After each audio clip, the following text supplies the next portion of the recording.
Alrighty then, and welcome along to the Cult of Nick. My name's Nick Margerrison. This is my podcast. I hope you enjoy listening to it. We got some really interesting stuff on today's podcast, as per usual. Got some rants about the political situation in the UK, which should be quite interesting. Got some of your comments as well. Don't forget, if you want to make a comment about the podcast, just go to the website, thecultofnick.co.uk, and we have an absolutely fascinating interview with a psychic soldier. In fact, we're going to do that first. Let's have a listen. This is the Cult of Nick. Alrighty then, and we're going to go to our guest for this podcast, who I'm quite excited about talking to her, actually. Her name's Sarah Adams, and she's I was going to call her a super soldier. And we'll get into that and what that means soon. But I think perhaps a better description would be a psychic soldier. Perhaps a psychic super soldier? We'll get her on in a minute. Listen, I've seen some very interesting interviews with this person, and she tells the story of how she was grown in a test tube for a very specific task, and she has an incredible story to tell. Let's hear it and hear what she's got to say for herself. Sarah, thanks for joining us. Thank you. It's great to speak to you. So let's have a look here. I kick off with this introduction. Grown in a test tube. Do you want to put some meat and veg on that and explain what it means? Okay, yes. Due to all experiences I have, and I'm very highly psychic and gifted, the thing is that I believe, and from what I experienced, I believe that there is a lot of time traveling going on. I believe specific children were targeted, children of bloodline were targeted because of the abilities and gifts that they have, and they were tweaked. And I believe that somehow that I was tweaked, and the birth that I had was tweaked. And I think that they've somehow added some sort of DNA to me when I was born. Before I was born, they added it to me. I was definitely told that not long ago, this was like a couple of days ago, and I think I posted this on my Facebook, I was told that they were searching out these children and that they had time traveled and that they had tweaked them with different DNA. They had went back and even took DNA from deities of Egypt. They had taken DNA from animals and stuff, and they had tweaked these children that they knew would be born in bloodlines so that they could get the ultimate psychic soldier. Children who could access different timelines, time traveling, children who were also highly psychic. Hang on, let's just hang on. We'll slow down a second, and I'm just going to try and unpack some of this, because there's a lot of information, and this is stuff with which I'm not that familiar. Time travel? Do you want to explain that? What do you mean, time travel? Well, they seem to have the technology to be able to travel out of this frequency. Think about it as tuning a radio. You can tune to different channels. We're tuned into 3D, but there are also other frequencies, other timelines. They're able to access them and do a sort of time traveling. When you say they, who do you mean? Definitely, I know that the Freemasons are involved in this, and I guess I've had run-ins with many times the Freemasons being involved with this for literally hundreds of years, and this goes back. I know this is going to sound pretty drastic, but this goes back to Atlantis. And from what I know and what I've experienced, this goes even back to other worlds when they were inhabited, such as Mars. Okay, so let's just have a look at this. So you were grown in a test tube, and it's tied in with time travel and secretive groups, including the Freemasons, who are involved in this. What's your memory of that? Who grew you in a test tube, and why? What was the purpose? Okay, so this is the thing. Like I said, they wanted to have the most psychic children and the children who were very, very advanced so that they could use them for what they wanted as a sort of weapon. Also, from what I was told, they spent billions of dollars, literally hundreds of billions of dollars in these projects. They went into different eras, and looked for these children. They also knew when these children would be born, because apparently they know when certain souls are going to be born.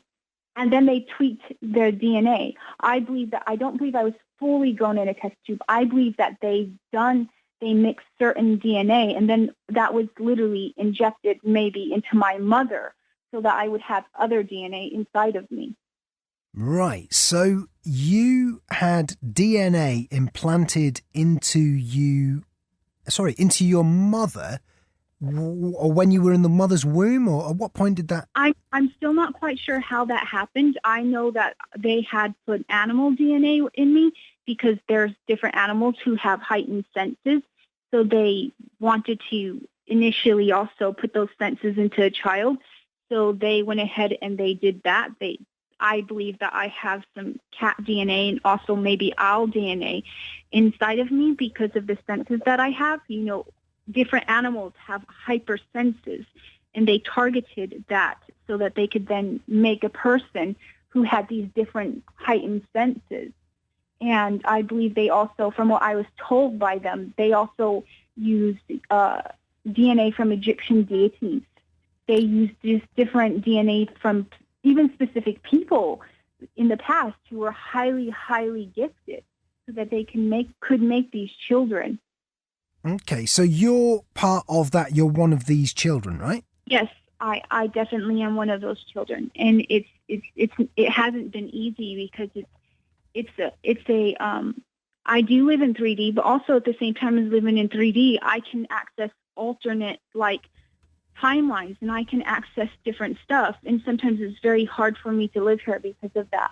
Okay, because I go into time. Before we get into that, I'm just trying to tie down at what point you realised this was the case, and how it came about, I guess, because I'm going to assume here, but this is a massive assumption. I can't, there's nothing in my research that suggests this. I'm going to assume maybe there was a period when you didn't know this and you found it out. Am I right? No, actually, I, since a child, have known quite a lot of these things. And I just was waiting till I got older until I could literally research more. Right. I grew up very strangely. I grew up locked up till I was 23, almost 24 years old. I've never been to school. I was made to live pretty much. My mother, she kept all of us children away from society, literally out of society. We even lived up partially in the wilderness where there was nobody. And it also, I think that this was part of the program. I think that all of this was set up because of the energies. They didn't want us to grow up in society because they wanted to keep us very sensitive. And by keeping us away from people and energies that could access us, they could make us even more sensitive.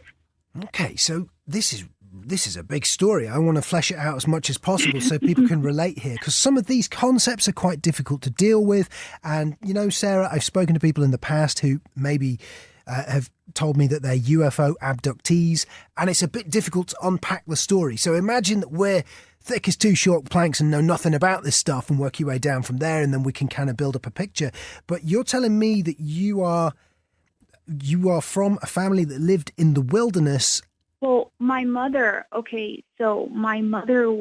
she's French, and she's from royal bloodline. The Countess Contessa. She's from France. Right after World War II, she was adopted by an American man who eventually became the security guard of President Reagan. I believe that they hacked the bloodline from France because they knew the gift and that bloodline has. And she was brought to the United States. She was also kept partially on the Edwards Air Force Base, where it's very well known that's where the bodies from Roswell were supposed to have been kept. And I believe that there was certain genetic stuff that went on there with her. And I believe that some of the abilities I have too are connected directly to my mother and from the abilities that she had. And also I believe that they may have tweaked her DNA somehow. Okay, so doesn't sound like a normal family background. No, it's not. It's definitely something that is very different and something that has been very hard for me because I wasn't able to grow up normally because of all of this. I believe that my mother was conditioned to keep us children out of society, and by living literally out in the wilderness and with the animals, it heightened our senses And just recently I watched the movie Hannah, which is very interesting because I don't know if you've seen it, but she was kept out in the wilderness, and she was a child from a program similar to what I went through. And it's funny how they just make these movies, and they do it. I'm not sure why they do it, but I think it's like a bit laughing at everybody because it's really going on, and they make a movie about it, and it seems so interesting when they're really doing this stuff, and it's terrible. And this girl was able to have much higher senses because she lived out in the wilderness, and she was like got attuned to nature and stuff like that. So at what point did you escape this situation? Because obviously I'm chatting to you now, you're not in the wilderness anymore. Tell us a bit about that story. You know, you're there, you're in the wilderness, you're with your mother, you've got this destiny that you've been, I don't know, that you've picked up on.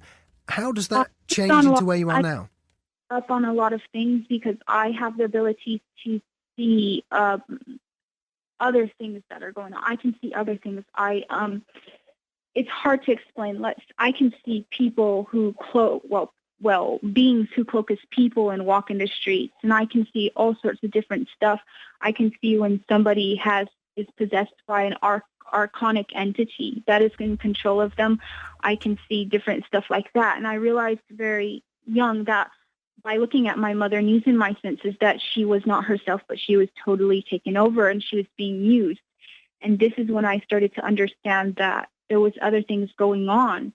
And when I psychically tried to battle what was in control of her, I lost. And I lost very, very badly. And I realized that my mom was just simply being used as a tool for her to literally keep us children that way because we were their assets, and they were literally training us to be psychic soldiers for them. Okay. And then, well, I guess you and your mom kind of fell out here or not? Well, sadly, the thing is I had to escape my mother at like 23 and a half years old. I was in France. I had to escape my mother. I got help by one of the men who worked for the Secretary of Defense or something in France like that. He helped me to escape my mother and sent me to the United States to my older stepsister.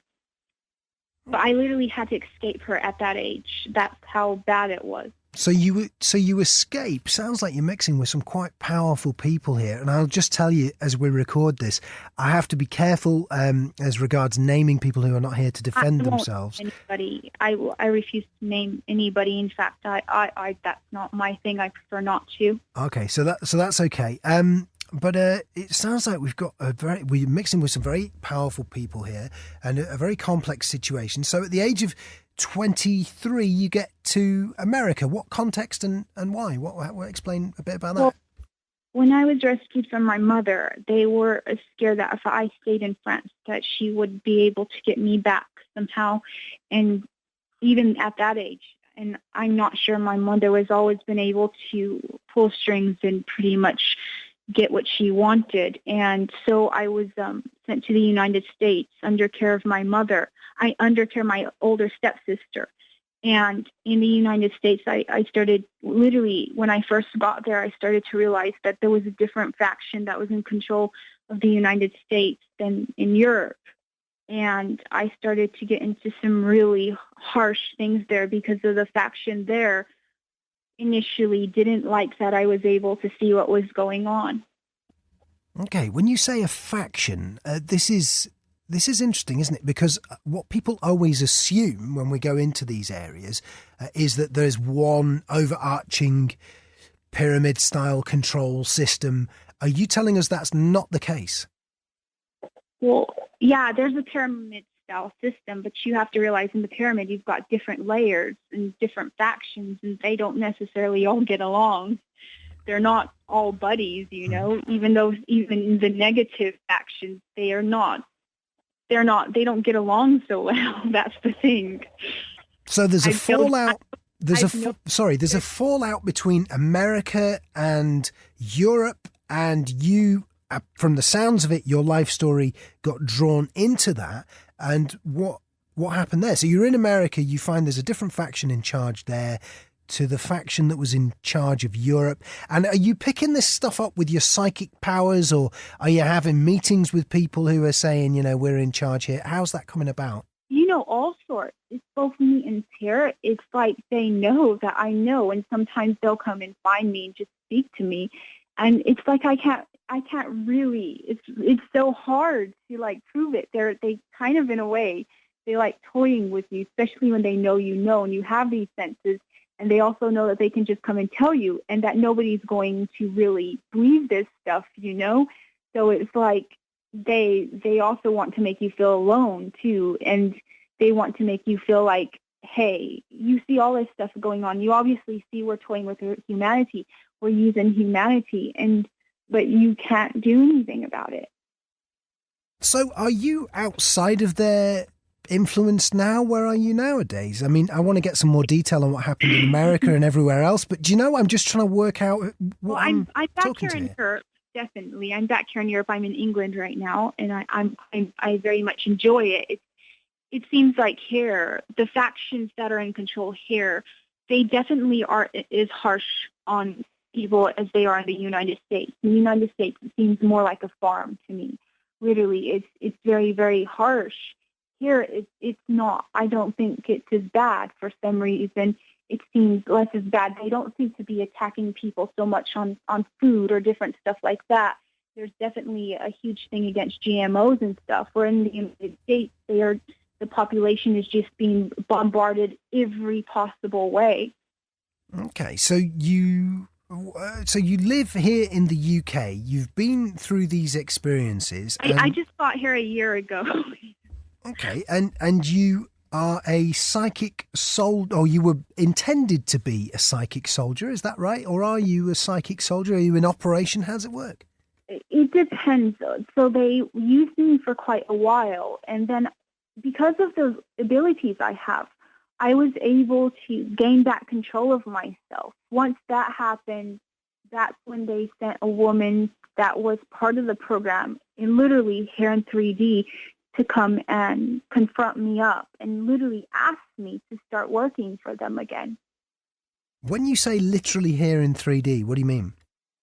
This is back when I was in the United States, and I did so much work on gaining control of myself, because what they try to do is they try to shatter you. All I went through as a child, they tried to shatter my, it's called mind shattering, or they split your personality. So they tried to shatter me. But because I did a lot of soul retrieval, I was gaining back control of myself. And they got very afraid of that, because I was gaining self-power back, and they can't put me in an altar and use me anymore when I'm like that, because I'm very highly spiritual, and I also am a soul who came here to this planet. I literally came here to this planet to do certain stuff, and they are aware of that. The thing is that by healing myself while in this body, healing myself, I was able to gain back control over myself. Now, some years back, I lived in Texas a while, and it was around New Year's, and I was doing quite well, and I had done so much healing, and I knew that they weren't able to access me as much anymore.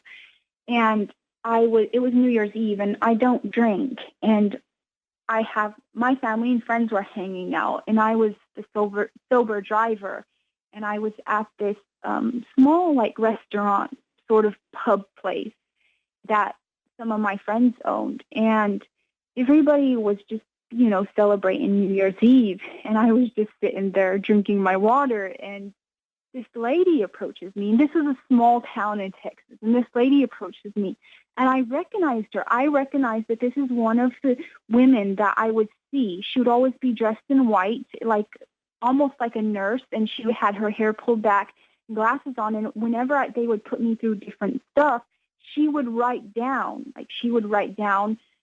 everything on this board. She was writing down the test that I would do. She would write down all the results and stuff. And I had seen her for years and years and years. And then I realized I met her in real life. And this lady literally went and took about 6 shots.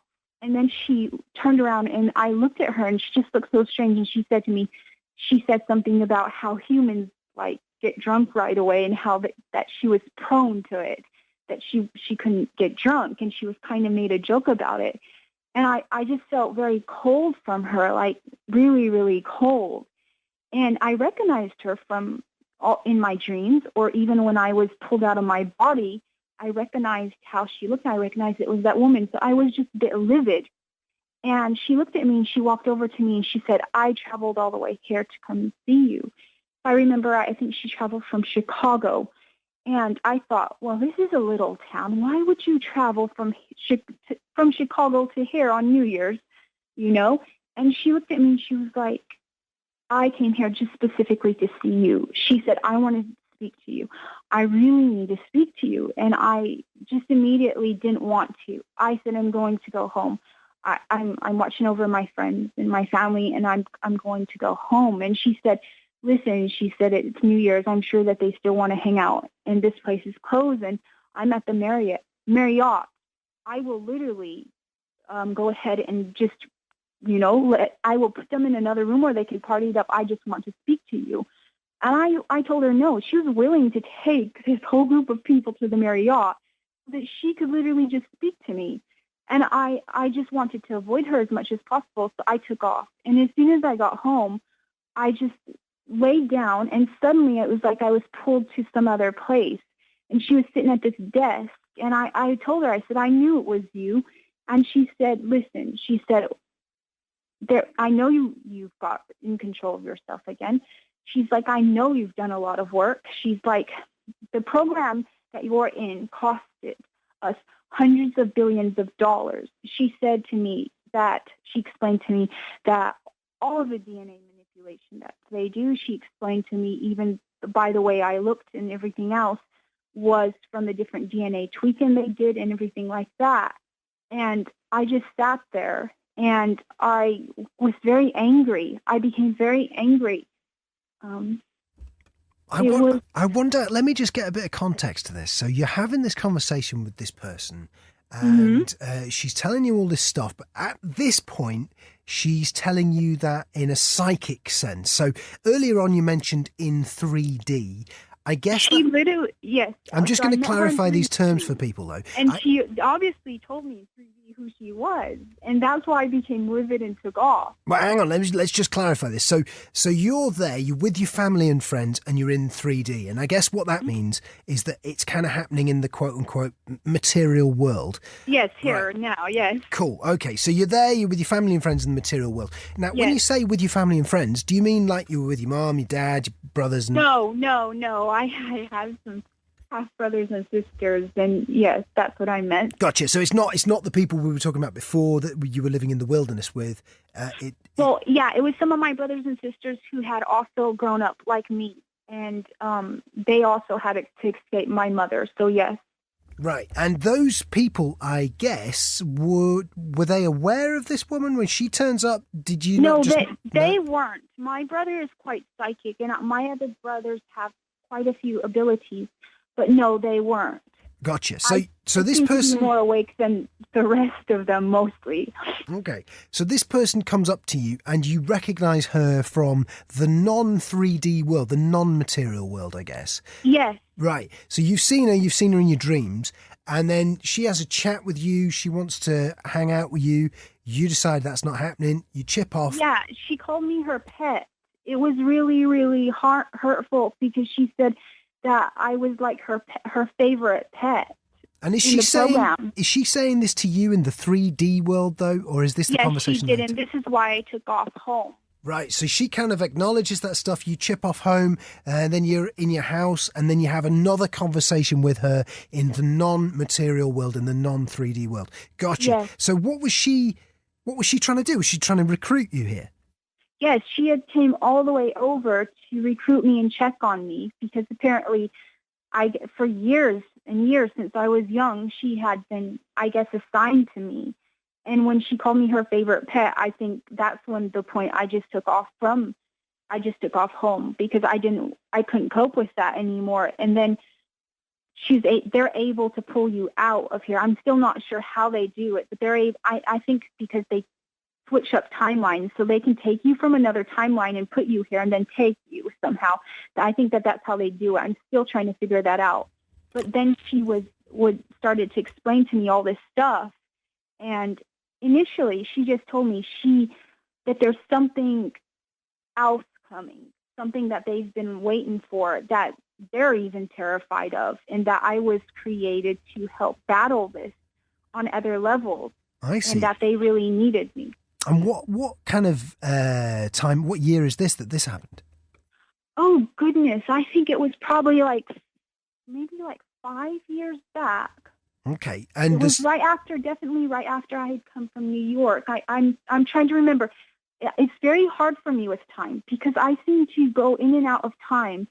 And so it's very hard for me to, with time, to put it all on one level because it's so hard. I always, sometimes I will think it's like Monday when it's like a couple of days before Monday. I'll wake up and think it's Monday because of the fact that I have somehow accessed some other time loop.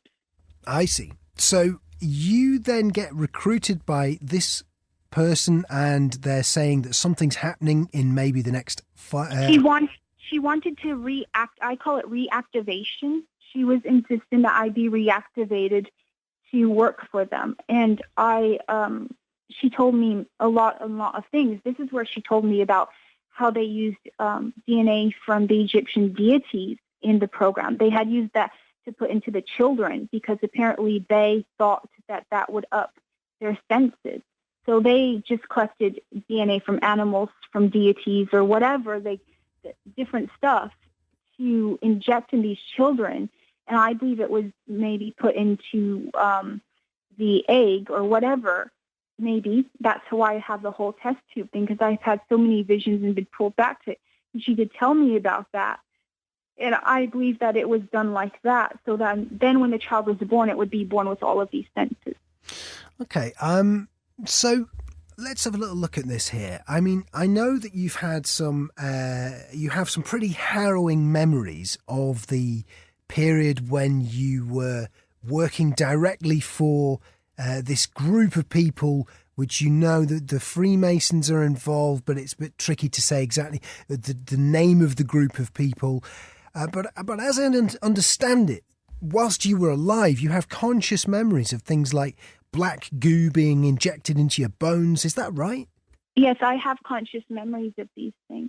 And is that in the 3D material world that these things have happened to you, or have they happened to you in the immaterial world? Okay, so I think that how I can explain it is that they work on both levels. Mm-hmm. Yeah, explain more, give us more. And them taking you out of this timeline into another one and doing it to you is just as real as it happening to you in this frequency. I see. So you feel the pain and everything else. So say, for example, the story that I've heard where you had black goo injected into your bones. If you want to tell us a little bit about that, because obviously we've not heard it yet, and then explain to us, did that happen in the material world or is it immaterial or what happened? I'm still trying to figure that out. I have the full experience and full memory of that happening, of them literally putting me where these things clamped on my arms and them injected me to see whether or not that would take over my consciousness or if my consciousness was stronger than it. And I know it was quite painful. And after that happened, literally, then in 3D, it's like I said, I woke up and it was in the morning. I was with my mother and I walked to the restroom and I looked in the mirror and I remember my eyes turning all the way black for 1 minute. And then I felt like it was trying to whatever this was trying to take me over and battling it. And I somehow won it, but I won it by I remember I was about to let go. It was like I was being sucked into a black hole and I was like hanging onto the edge of this black hole, and it was utter terrible, whatever this thing it was or whatever this consciousness was that they had put into me. They wanted to see or not if it was stronger than me. And I remember in the end, right at the instant before I let go, I just kind of asked for a higher help. And then it was fine. I remember it was totally fine because I remember that it let go of me. And it let go of me and I was fine after that. So you have this experience of having black goo injected into your bone marrow, and that's something that occurs in a dream? I don't, you know what? I can't say it happened in a dream because this is the thing. I have the literal memory of it and the literal experience of it. And I even have a small mark on my arm from where I remember that happened to me. There's a literal small needle scar on my arm, on my bone. So it's very, very interesting that stayed there. And I remember it's like I passed out, then come to, then passed out, then come to when these things happen. Mm-hmm. I will, even in the daytime, I will suddenly feel very a bit tired, but I'll lay down, I'll go into this state, and then all of this stuff will happen to me, and then I'll come back. I see. I mean, don't misunderstand me here when I say something's happening in a dream. That doesn't mean to say it's not relevant. I'm just trying to get it. It's not a dream. It's when they take you out of this timeline. That's how I would say it, when they take you out of this timeline. I see. So the experience, if we were to tell the story from beginning to end in a sense, it would work that you went to sleep, you were extracted from this timeline. Not that I went to sleep. Literally, it's just blank out of what happened to me.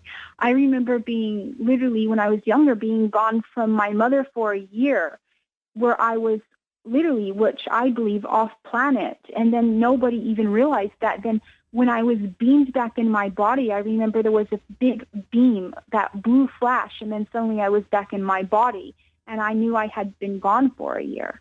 Okay, gotcha. I was just trying with the black goo story. If we just stick to that for a minute, I was imagining maybe that experience happened, and then I thought I heard you say that you kind of woke up, and then you looked in the mirror and your pupils had dilated. It's like when things happen to me, I will be passed out. Literally passed out, and then I'll wake up. I'm not sure how they do. I think they take you and then they do something and then put you back, and you're passed out. It sounds remarkably similar to some of the alien abduction stories that I've heard in the past. Yes.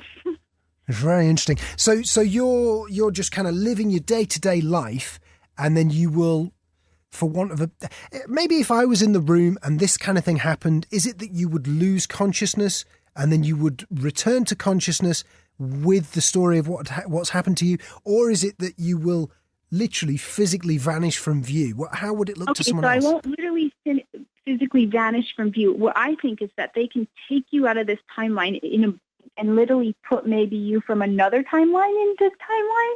Does that make sense? So nobody would know that you're gone. And then you're in the other timeline and they're doing whatever to you. But they've also have taken you from another maybe time phase and put you here temporarily. Wow. So hang on a minute. So if we imagine the situation a little like a load of lines on a piece of paper, and these are different parallel universes, so to speak. Yes. And then what you're saying is that you get extracted from this timeline and you are replaced by another you who then carries on none the wiser until that other you is then taken. Until they replace me. Right. Okay. Something like that. That's what I think is going on, because when they flashed me back into my body, I remember when I said I was gone for a year, it was like a blink in and out. And of course, nobody was around me, but my little sister did tell me, she's like, I saw a blue flash. And I just remember the intense blue flash. And then I realized I was back in my body and I knew I had been gone for a year. So these are hyperdimensional experiences that we're discussing here. Let's just get this furthermore in context. I understand that maybe you've had some quite well-known people and some quite unpleasant experiences, possibly hyperdimensional, where you've seen very prominent, famous people doing things such as the monarchy and so on. Is that right? This is why I believe that this plan now was done ages ago. It was done such a long time ago, and I believe that from past knowledge that I have and from past memory I have, other planets were inhabited and there were wars, and now they're showing that Mars has had nuclear wars on it, and that planet was inhabited. And I believe that from what I understand, and by speaking to the monarchy, I understood a lot of things lately. They said that the most hurt happened when nuclear wars broke out on Mars, and that they were very dense beings, and when the nuclear hit them, it literally changed the very grid of their souls. So instead of them having energy, because they were higher beings that was always flowing to them, they became in deficit. They became literally like energy vampires. And this is why I was told that there are so many pedophiles and stuff now. It's because of the fact that these beings, they need to take energy to survive. I was also told that there's a big group of these beings that hate doing that, and they want to go back to when they were higher beings. And so there's... Well, hang on, let me just check. I'm following you. We'll get onto the higher beings in a second. Okay. I'll make a note. So let me just check that I'm following this. So I'm only going to say it back to you because, you know, I might have misunderstood. But so there was a nuclear war on Mars. Yes. And the inhabitants of Mars became psychic vampires. And you're aware of this because did you say you'd spoken to the monarchy? I remember being on Mars. I remember being on different planets that were inhabited before the wars broke out. And yes, they told me that they come directly from Mars, and that a lot of this stuff is happening because they have to take energy to survive. And they are hoping, there's a big group of them that does hope that we light up old DNA technology that will heal everybody and everything so that this doesn't continue to happen. Okay, so you have higher beings who want to stop the psychic beings who are, what they sound like, disenfranchised spirits from Mars, and No, are the higher no. beings from Mars? No, okay. So when the wars broke out, there was a good group of beings that stayed there to try to make sure that the nuclear didn't, before it was going to explode. They stayed there. I was sent off planet. I was sent off planet, but there was like some of the high officials of Mars that stayed there. They were very advanced beings, and they stayed there to try to keep the nuclear from literally from exploding. But it exploded, and it messed up their soul energy grid. And this is the thing. We want to cover up about the grays and stuff like that, and we don't want to acknowledge that these beings are fallen because of the fact that the nuclear, like, hit all of the inhabitants of Mars, and it literally changed them into that. And they weren't negative or bad beforehand, and then they became that. And for survival, when you're very harmed, everybody knows that survival sets in. And that's exactly what happened. And they're here now, and they're leeching off of humanity because of the fact that that's the only way that they can survive. And we need to find a solution for all of this. And there's a good group of them that hate this. They want to become back. They want to become back like they were before. They hate having to do it. But there's also a good group that doesn't want to change. That's the thing. So there's inner fighting right now. And I believe, I won't say who the names of the monarchy that contacted me to tell me that they were waiting for old DNA tech to be lit up so that it could literally heal everything, because they said that they hate the fact that this is happening, and they hate the fact even that they have to do some of this stuff. So they're not necessarily all evil. That's the thing. And we need to understand is that for us to overcome all that's happening right now, we need to go back into the past, and we need to find solutions for this. Okay, so let me just clarify here. So when you say you're talking to a member of the monarchy, the British royal family there, is that psychically? I'm assuming it is. Oh, they're just, they're able to, they're literally able to go out of their bodies, and they're literally able to go into other planes, and yes, that's how they do it. I see. Okay.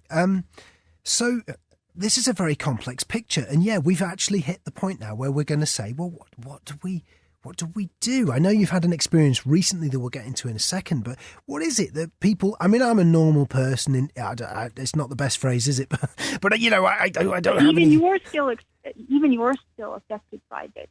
Well, yes, you're still affected by this because of the fact that these beings, for them to survive, they need a negative environment, and actually, nuclear feeds the negativity of their soul grids. And right now, they are leeching so much energy off of humanity, and it's affecting everybody, normal people's, everybody's everyday life, because all of the stuff that's like all of the negative ingredients or the additives in your food and stuff is all to make sure that when you eat this food, they can then it breaks down your aura and your chakras so they can access you and feed off of you. So that's why there's so much like poisoning of our environment going on, because of the fact that they have to break your aura and your chakras so that they can then access you and feed off of you. So it does affect everybody every day. People shouldn't be aging the way they are so quickly. They shouldn't be drained of energy so young. And I see lots of people are sick because of this, because of the entities attached to them. And so we do definitely need to find a solution, because it is affecting people, normal people every day that are even closed off to this, that don't even know what's happening. It's still affecting them. They're just not aware of it. Well, I guess the question I was going to ask is, as an ordinary person, and like I said, I don't really like that turn of phrase, but as someone who's non-psychic, let's put it like that, and as someone who generally just lives in the 3D material world, what is it that I do to help? I guess, what do I eat? Organic food? What do I do? What's the way forward for people listening to this to help, sort this kind of thing out? Already, you yourself, by giving me this interview, you're awakening people to this sort of stuff. So you're already doing an effort. So somewhere, somehow, you're awake in some sense. Does that ring right with you? Oh, I don't know. I'm just wondering, in terms of practical kind of advice, what do we do? You know what? I was asked that. I did a conference not long ago, and I was asked that. And it's about becoming in tune with subtle energies, because that's where these things hide at. That's where they're at. They're in the subtle energies. I think I stopped a commercial the other day. I stopped a commercial for BMW, and literally it was so interesting, because I just was, I went to get some breakfast. It was the morning, and I just don't like TV. My boyfriend just watched some TV, and I thought, I'm just going to stop this for a bit. And so I put it on stop. And it was the end commercial for a BMW car, and I looked at it, and I could realize that there was literally a face of an entity, of an archon, the way they did the commercial, and then the way the words on the bottom literally said Star Wars. And it was literally saying, yeah, there's literally this going on. It's so subtle. If you have to catch it, And so it's everywhere. It's telling us we have these issues everywhere. It's about becoming awake or opening your eyes to this stuff, and about being open-minded. And you'll start to literally wake up and be like, yes, I see it. I see what's going on. I think the first step would be to be open-minded about this, and then just literally slowly ask for aid and help. The other night, when you read my post on Facebook where I explained what happened to me with the Masons and all of that, before I went to bed, I sat up literally and I said, you know what, I need more answers of what's going on here, literally out loud, and then I was shown that. Well, let's get into this. I had a contact of mine sent me this post across, and it's an incredible story, and it involves you being extracted from your 3D world, I'm assuming, and then taken off to some sort of meeting with, you identify Freemasons there, but it's not clear who else is there. Tell us the story. What happened there? Okay, so let me just start out to tell you this, that because I am bloodline, I am able to, and by the way, in bloodline, I need to let you know that both the good and the bad incarnate.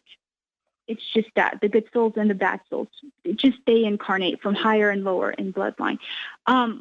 Since I'm connected to them in bloodline, this happened years ago. Whenever they do stuff, even at the Bohemian Grove, I somehow get pulled there and have to suffer at seeing what they do, which is quite terrible.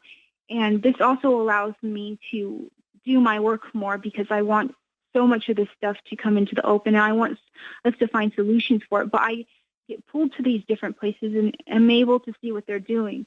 Well, I think this happened to me a couple of nights ago. It was a day, and I was just walking around all day, and I said, listen, I'm going through so much right now. I'm going through so much. I'm just getting so many downloads. I'm seeing so much stuff, even literally in 3D. I see it everywhere.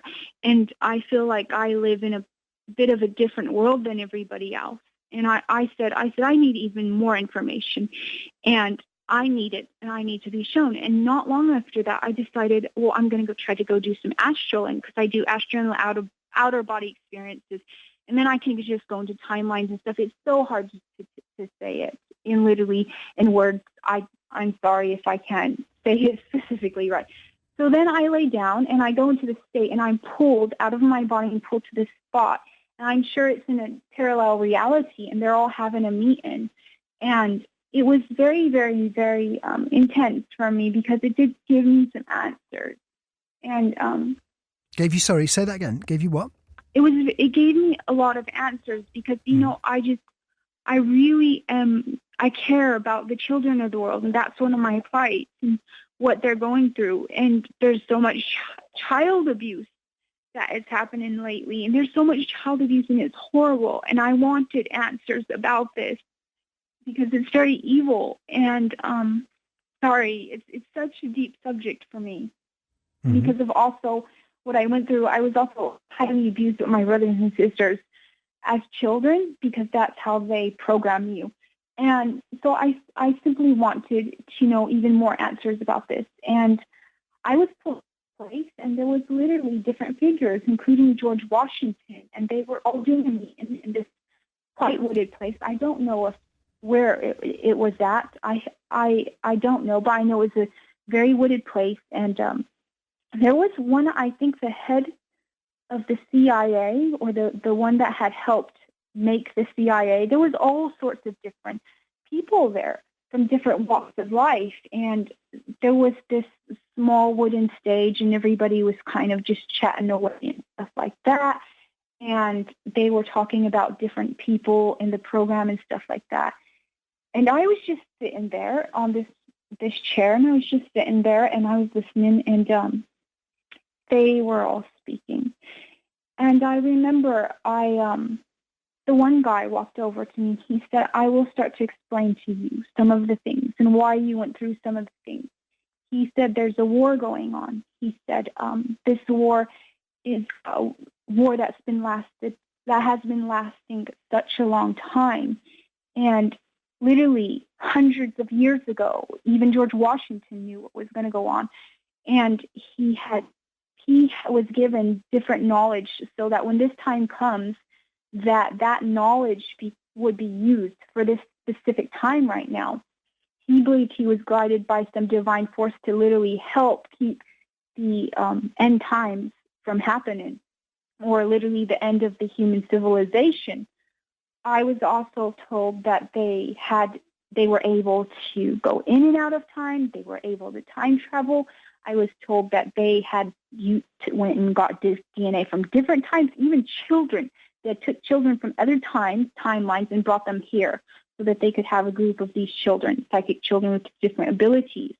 He said that the war was happening interdimensionally.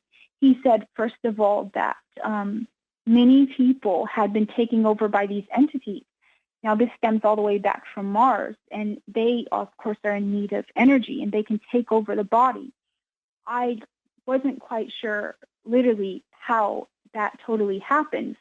So he said to me, listen, I'm going to sit you on this chair. So he took me from the audience, and he put me on this wooden stage. Now, they were showing everybody else how us children, or how us who grew up in the program, how we could perform. And because they had worked so much for this. He did tell me that there were two different factions in the Freemasons. The ones who have this knowledge, and they are fighting to literally help humanity. And then there's the other side, which for power, they actually are helping the entities for power. They literally get some sort of power from it, so they're helping these entities. So I was shown this banker, and I was told this banker had high status. They brought this banker in front of me. They told me he had quite high status, and in the banking community, he seemed very charismatic. He also seemed a bit like a snake. He could charm you a bit. He was like a snake charmer almost. He was a bit like that. I could myself right away realize there was something off with him. And then the man told me, he said he's a pedophile. And he said, listen, the soul is not in control of the body. And I looked at him and I could tell that, so I knew that. So directly, he gives me this order, and this order tells me literally to get out of my body and go into his consciousness. So I am pulled out of my body when this man tells me whatever. I'm suddenly pulled out of my body, and I go directly into this man's consciousness. Now, what I can tell you is that somebody's consciousness sometimes can be like literal cities, sometimes just even a world. It depends. The different people, how their consciousnesses have evolved. Their consciousness has evolved. He had a maze. He had a sort of city in his mind, but it was also a maze. I was told to find his soul and to put his soul back in control of his body because it wasn't. Whenever I entered his consciousness, there were all sorts of archonic entities. I had to battle many of these entities, and because of the fact that they were in control of his body and of his consciousness, they could tell where I was, so they could send more and more reinforcement. It definitely was very hard to get through all these entities, and I finally did, and I was instructed to find the center. In this center, would be him, his soul. So I went through all these doorways and different things, and I finally get to this room, and this room is like, it's the middle room of his mind, I guess you would say, I guess. And I looked through these bars, and I could see him in there. I could see he was prisoner in his own body. His soul was prisoner within his own consciousness. And so then I spoke to him, and he finally opened the door, and I guess he had been barricaded in there, and he felt safe because he couldn't battle the entities. And so I told him, I said, listen, I'm here to help you. Now, going in there, I could see like suitcases of money, which, because the status he had, there was the suitcases of money, but everything was like thrown around. So I stacked up the suitcases of money. Then there were files, and files mean memories. So the files were all thrown around, and I just redid all the files, and I fixed the room up quite nicely so that his consciousness would be okay. Then I had him follow me out of the room, and he started to become back in control of his consciousness. So he started to show me where the remaining entities were. So then I battled them off, and then suddenly I was back out of his body, out of his consciousness, and back into mine in a chair. And everybody started clapping, and they said, these are mind wars. And whenever he came back, he was crying. He was crying so much because he then had access to memories of when they had hurt the children. It wasn't him himself. It was the entities within him that had targeted him because of his status, and they were using his body to achieve what they wanted in 3D. And not only that, they needed energy. To stay in the body, they need energy to survive. So by harming the children and by doing energy exchange of taking the energy from these children, it allowed them to continuously stay in the body. So I was shown that's what was happening to many people in the world right now. They were being accessed by these different entities, specifically people in high positions, so that these entities can then gain control in 3D through them. Okay, so I'm just piecing this together. So this is an experience that happened outside of the 3D world. You were drawn into it. You met this person who claimed that he was a paedophile. Well, he said he was a paedophile. Well, I didn't meet him. The group, by the way, like I said, there was a whole group of different people of specific. They were high up people. There were presidents, older presidents from the United States, previous presidents. There were different that were all part of the Masonic group, but the good side.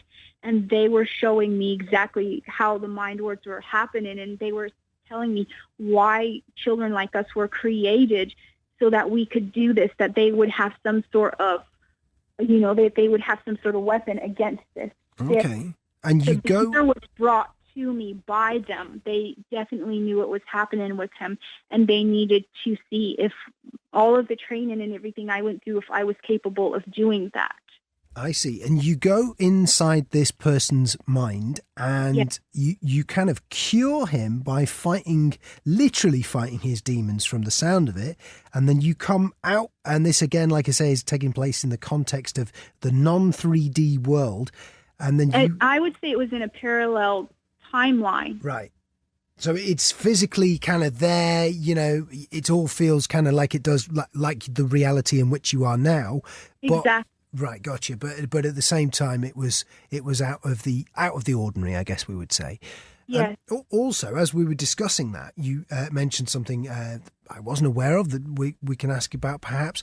That you said you'd suffered abuse yourself when you were younger. Is that right? I did suffer abuse, very severe abuse. I think that it was done.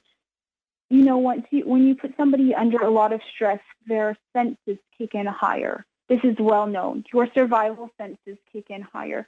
That survival senses means that you have higher abilities. When you're in the wilderness and let's say you have to survive, your senses kick in, ultimate senses. So I believe that by doing that as a child, by me being like that was also a way to heighten my abilities because my senses always had to be kicked in. I see. So I guess maybe there's some people who might think that you've had a very traumatic experience that has then continued on into your later life and has brought you into this this non-3D reality that keeps sort of chipping in. Do you see what I mean by that? Have you? I'm guessing you've had therapy to deal with the abuse. Actually, the thing is that I have spoken to so many people, and I have spoken to therapists. And literally, I spoke to a therapist in Dallas who thinks that I'm a genius, and she was actually researching some of this stuff and had found out that some of this stuff was quite true. And so, yes, I've definitely been through all sorts of tests and stuff to prove that I'm quite sane.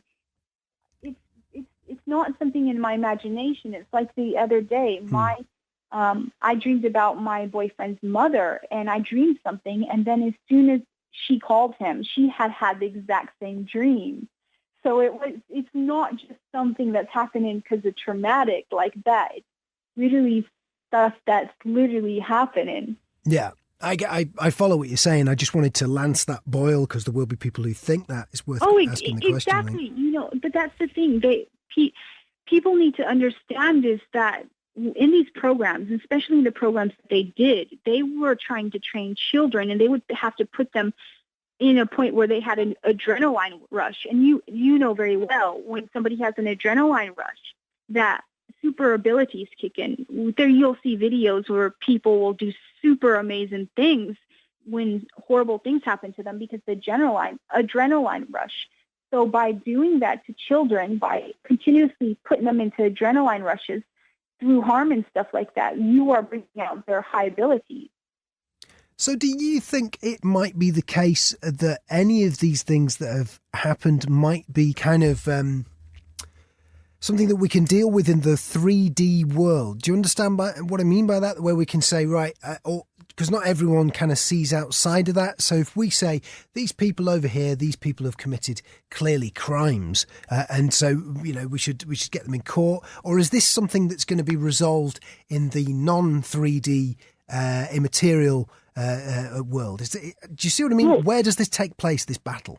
This is my problem. When I was researching serial murderers, I would notice something. Some of them would say they didn't even know what was happening. Some of them blanked out whenever they didn't even remember killing the people. I would say it was the entities that were in control of them and not themselves. So we have all sorts of issues like this. And if we just keep in 3D taking care of it, it's going to cause more and more issues. I mean, come on. There's been cases reported in the United States where people have there's this whole thing coming up about zombies or whatever, but people that, did you see that video of that guy who ate that other guy's face off? It's because he was infiltrated. Nobody normal is going to eat somebody else's face off, It's just like stuff is coming out in the news more and more drastic, and it's because of this. And we're not acknowledging what's really, really happening here. We are trying to stay in 3D and say, we don't want that. That's just something that's fantasy and stuff like that. And it's a good excuse, but it's more and more happening where it's in our faces and it's trying to tell us, literally, you have to awaken to these things. You can no longer not be awake to these things because there's drastic stuff happening that's unexplainable. I saw a movie with John Goodman where he was where there was a serial killer, and he thought he put this guy in jail, right? And he thought he caught the serial killer. He realized it was an entity jumping from one body to the next that was acting out the same murders. You see, I'm wondering because I guess, I mean, first of all, I don't know what I think about the world. The world's a strange and peculiar place, so I don't really take a position on most of these things. But if it were the case that someone did do something horrific, and I haven't seen that video you talk about, I don't want to, I hate seeing horrible things, but that video you talk about, so someone bites someone's face and you think, oh God, I mean... It's a big thing in the United States, it's right now, there's so many cases of people even chopping their roommate's head off or doing weird stuff like that or stuff like that. That is not normal. We know that that's not normal. But at the same time, I've got to be honest, I think that if it were the case that it was revealed that someone was possessed by a demon or whatever, I'd still be very annoyed. I don't think I could forgive him for that. I can't say demon. I think, honestly, that all of the old tales, them calling, whether you want to call them demons or alien archons or aliens or whatever, we're dealing with these same forces. We're just giving them different names. Yeah. And that's what we need to understand. But what I'm saying is, I think that if it were the case that we had someone and we knew they'd done something wrong, Sarah, and they said, well, I was possessed by an archon, personally speaking, I wouldn't accept that as admissible evidence in court. First, no, they're not going to tell you because they're not going to even be aware of it. There'll be weird stuff that has happened to them, though. Maybe they've passed out. They don't remember, stuff like that, because that's when they weren't in control of themselves. So they're not going to tell you like that. But if you are one who knows about this stuff and you can ask them different questions, I'm sure that there will show up things that will show that definitely there was some sort of access to them. I know that there's a video on YouTube I found not long ago called The Dying NASA Scientist, where he said that you can use ultrasound to literally, and when you use ultrasound, you can see faces or whatever in people. And it's really faces come through on the radio waves. So it's very, very interesting because I believe tech like that will be useful in the future to seeing whether or not somebody has an entity in them. There's a lot, if you Google it, there's a lot of pictures coming out of literally ultrasounds where people can see faces in the ultrasounds. And that's showing the entity because the entity is on another frequency, but it's showing up in the body through the frequency showing up, and you can literally see the faces. So how would someone listening to this podcast right now know if they were possessed by an entity? Well, usually you'll feel bouts of being tired. You'll feel all sorts of different strange stuff that you can't explain. Just weird stuff might happen around you. You might have bad dreams, very, very bad dreams. Entities often go after, they like leeching off of the red chakra, sexual energy. So you might have extremely weird, crazy, not very good sex dreams like that because they're leeching off of you at night. You just might have different bad luck things happen in your life, and it's because of the karma from the entity attached to you. I see. And were it the case that you did believe you were possessed by one of these entities, how would you rid yourself of it? Honestly, the thing is with me, I can literally feel when they try to access me and take care of it. I know a lot of people that have been infiltrated and they have all sorts of issues coming from love to literally everyday life. They can't cope and they don't know what's wrong and they have these entities in them. I would say that waking yourself up to this would, by cleaning up your diet, and cleaning up yourself, starting to exercise for people like that, just simple things. And then literally starting to get, how would you put that? Literally to just start researching it and start putting it together. If you've had times where you don't remember what happened for a couple of days, that entity could have been in control of you and in control of your body. If you are forgetful a lot, if you have just weird stuff happen to you, then there's a very high possibility. It's all about writing this down. It's all about literally accepting the fact that could possibly be the problem also. And I guess one of the things I'm thinking as well, Sarah, is, when you go online and you Google the symptoms of something you think you may or may not have, and then you start convincing yourself you've got that, how would someone who thought that they were possessed by one of these entities, how would they know that they were not? Well, honestly, I think, like I said, there's a list of things that will show whether or not one of these are tampering with you. It doesn't necessarily mean you're possessed. It could be that they have they are leeching you for energy. So they have an energy cord to you, literally leeching you for energy. There's just it's a different thing. I tried to do a list of it a while back, and it didn't quite work out well.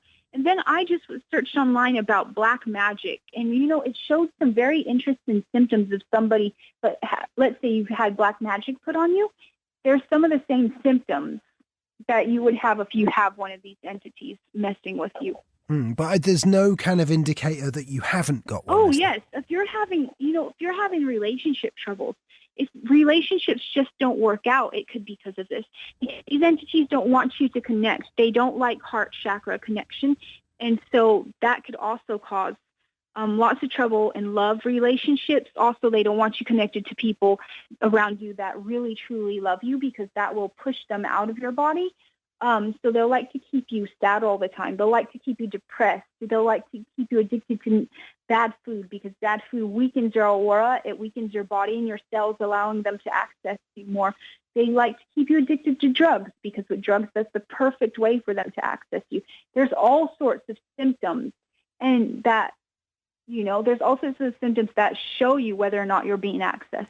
Right, I see. So the way to know that it wasn't the case is that you'd have a happy, healthy, loving family around you. You're happy. Well, no, if you're happy within yourself and healthy and stuff like that, you are really well, first of all, because they can't stay within somebody either who has amazingly happy emotions. That doesn't mean you're happy every day, but it means that you still, you have a happy medium of being well within yourself. No, they can't access you as much. I see. I guess, as we come to, and I want to thank you for your time. It's been really interesting, and I don't know what to make of it, but it's been absolutely fascinating, Sarah, to hear this story. But I guess that's kind of where we go, isn't it? I suppose what we're saying is the moral of this story is that love and doing the right thing and being good is a way to protect against these influences. It's very, very powerful, definitely. I think for those of us who are awake to this stuff, we do need to find a solution for all of this, because it is affecting everything. All the children who are suffering, the children who are starving, the wars going on, it's all feeding these entities. It's all feeding them. But you have to realize is that if we keep saying and we keep not wanting to believe this stuff, and we want to stay in our everyday life and live our everyday life, and we want to believe that there are people suffering on the other side of the world and children dying and terrible things happening in the world because of something is off. Something is really off with the world. If any person, no matter who you are, if you just look at this stuff, something is off. And we need to acknowledge this, and we need to find a solution. And lately, because I can also speak to these beings, I think that somehow we need to find a solution, and very quickly, because otherwise I'm afraid that we could go to some major wars, and where these beings will feed off of everybody, because that's what they like. They like wars. They like that. It's like a mass feeding fest for them. But at the same time, there is a group who doesn't want that to happen. So we do need to find a solution for all of this. Okay, well, I tell you what, keep in touch with us, and I'd love to have you on the show again in the future. It's been a really interesting conversation, and a psychic soldier, Sarah Adams, thanks for being with us. How can people find your work? What website should they go to, or do you do Twitter, or how can they follow this up? You can find me on Facebook, definitely under Sarah Adams. And then, I do have a Twitter, but I don't really use it. So I think it'd be just really good to find me on Facebook. Okay, no problem. We'll put a link across so people can find you and find out more about this, and an interesting conversation. Sarah Adams, thanks for being with us. This is the Cult of Nick. The internet is causing the establishment to lose its grip on consensus reality. 29th of April, just sat and watched the Brand interview with Ed Miliband. leader of the Labour Party, which is the quote-unquote left wing, a political party here in the UK, a contender to be Prime Minister, this guy, Ed Miliband. And I'm gutted. It's not really what you're after, or what I was after, certainly. It's worth a watch, I guess, because, as someone's pointed out to me on Twitter, Incredibly Q, who I think occasionally listens to the podcast, it's a big moment, and that's good, but the actual consequence of the big moment, bit of a downer. Why is it a big moment? Because what's happening at the moment is the political class are accepting that the media is becoming more and more powerless. All right, that's becoming more and more obvious to more and more people. And if you remember here on the podcast, I've been banging home the following meme for quite some time. The internet is causing the establishment to lose its grip on consensus reality. And part of that is the decline of the media. So there we are. That's kind of interesting in that Ed Miliband accepts that. Have a little listen to this clip here. Of course you've got to look at that. Look, I'm not diminishing Rupert Murdoch, right? He should be diminished. Yeah, but diminish him down. Yeah, okay, but he's much less powerful than he used to be. The British people have a lot more sense than some of these papers give them credit for. Well, there's no doubt about that, but it's still a concern when you've like someone. So there we are. So that's the most interesting bit, and tragically, the most interesting bit is coming from Ed Miliband, who's a politician, and you know it reflects what I've been saying. It's something that obviously I believe is true, as I wouldn't say it on the podcast so often, but I think that's the most interesting bit of the interview, really. Nothing else caught my eye when he was talking, apart from the edits. That was quite interesting. Clearly Russell Brand's got a team around him, and clearly they are editing his stuff, and you would expect that. There's nothing wrong with that. I'm not having a go at that idea, but despite the fact it's a YouTube channel, you can see edits in what Russell's talking about. So let me give you an example. Have a little listen to this. I don't know if you can hear the edit point, but there's a clear edit point in some of this stuff. And it starts straight away, in fact. Let me play it. For me, and for a lot of people that don't vote, that's where that frustration emanates from. It certainly isn't apathy, Ed. It's a sense of, what's the point? What we feel is like, well, the suffragettes, Now, I don't know if you can hear that edit, but I've spent all my life, all my adult life working in the media. Have edited many interviews, and can you hear that edit? I can hear edits. You can hear the sound of the dynamics changing. And also on the YouTube video itself, you'll be able to see they change camera angles with these edits. I thought that was quite interesting. I mean, just have another little listen again. In fact, I'll tell you what I'll do. I'll play the audio again, and I'll make a little noise where the edit is. For me, and for a lot of people that don't vote, that's where that frustration emanates from. It certainly isn't apathy, Ed. It's a sense of, what's the point? What we feel is like, well, the suffragettes. In other words, they're cutting the things that Russell Brand is saying to Ed Miliband. What does that say? Well, it suggests to me that this is an overproduced piece, right? And what I mean by that is that I suspect that this has been obviously arranged a long time ago. They've got Russell and Ed in a room together, and there will have been pre-interview negotiations. And I'm assuming there are certain things that were off limits during this conversation. I may be wrong, but remember, we're talking about Russell Brand here. He's not blind to things like the CSA inquiry, the paedophile scandal, and the allegation that there are paedophiles operating at the highest levels of government, or were paedophiles operating at the highest levels of government in this country, and that we had a paedophile ring at the highest levels of government. I mean, that seems to me like a huge political issue, and it seems to be dealing with the fundamentals of politics. It's something that Russell Brand has talked about. It never occurs in this interview. It never comes up. That to me suggests that there's been pre-interview negotiations. Maybe not, but that's what I'm guessing. Because also, think of this from the perspective of Russell Brand. He's gone out on a limb here, and this is a huge moment that everyone knows this is a big thing. And the reason they know it's a big thing is because of that moment when Ed Miliband talks about how Rupert Murdoch isn't as powerful as he used to be.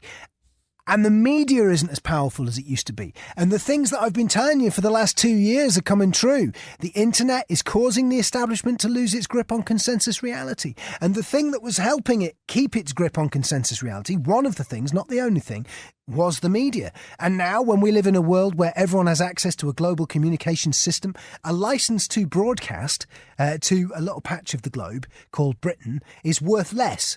So if you have a license to set up a radio station, TV station, whatever it is, the amount of value that has nowadays has obviously declined because communication is becoming more and more democratic these days. So that's really interesting, and I understand why there may have been behind-the-scenes negotiations to get this thing to happen. I understand why there may have been compromises made by Russell Brand's camp to get this damn interview to happen.